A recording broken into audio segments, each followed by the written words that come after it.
Sejak sebelum sekolah, Ersi sudah suka menggambar boneka di atas tanah.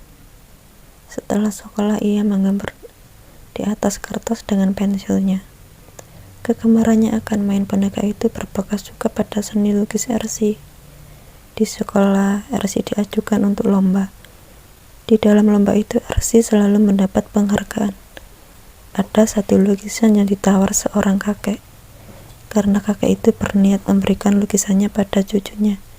Sebut saja Cila. Umur mereka sama-sama 17 tahun, yang masih duduk di bangku SMA. Cila dari kecil suka dengan boneka karakter. Kakek bekerja sebagai cleaning service atau buruh apa saja yang ia kerjakan asal halal. Ersi memberikan lukisannya dengan percuma kepada si kakek. Ersi berencana ingin berkunjung ke rumah kakek. Tidak sempat bilang si kakek sudah membawa lukisannya. Ersi pun tanya alamat kakek kepada salah satu pegawai di tempat kerja kakek. Malam hari, Ersi main ke rumah kakek itu. Di sana Ersi disuguhi secangkir teh. Ersi bilang kalau mau ketemu Sila. Kakek bilang kalau Sila masih keluar belajar bersama teman. Ersi pun menunggu. Sudah larut malam, Sila belum pulang. Akhirnya Ersi pamitan untuk pulang. Besok saja, Kek. Saya main kesini lagi, kata Ersi. Iya, Nak, jawab kakek. Hari sudah berlalu dan Ersi kembali lagi ke rumah kakek. Tapi tetap Ersi disuruh menunggu Sila pulang dari belajar kelompoknya. Ersi menunggunya. Dia meminta izin untuk ke toilet. Kakek itu mengantarnya. Ersi tiba-tiba mendengar suara tangisan dari salah satu kamar. Ersi penasaran dan membuka kamar itu. Tanpa sepengetahuan kakek, Ersi tidak melihat ada orang di situ. Dia hanya melihat lukisannya yang dia berikan untuk Cila. Lalu Ersi mau keluar dari kamar. Tangisan itu semakin kencang didengarnya.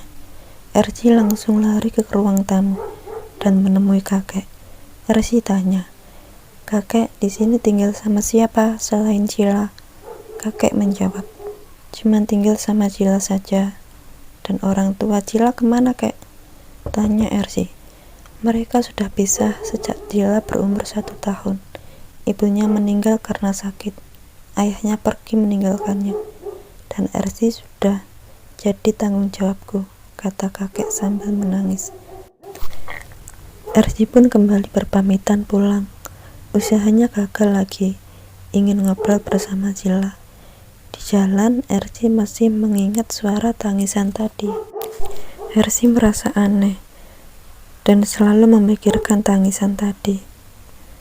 Tidak sengaja, Ersi menabrak gerobak sampah yang ada di depannya. Gerobak itu jadi tumpah dan berserakan. Ersi segera membereskannya. Ersi melihat koran yang isinya kecelakaan anak sekolah 2 tahun lalu. Ersi merasa tertarik dan melanjutkan membacanya. Ersi terkejut saat isi koran itu tentang Cila. Langsung Ersi kembali ke rumah kakek dan mau bertanya langsung. Tibanya di sana, Ersi langsung masuk rumahnya tanpa salam. Di situ kakek menangis melihat jenazah Cila yang diawetkan disimpan dalam lemari. Sama kakek, Ersi mengetahuinya, dan kakek itu terkejut saat melihat Ersi sudah ada di belakangnya. Terpaksa kakek menceritakan sebenarnya kalau cucunya itu sudah meninggal dan sudah dimakamkan sama warga. Tapi waktu malam harinya kakek berencana mengambil jenazahnya untuk diawetkan agar kakek masih bisa bersama Cila, jelasnya.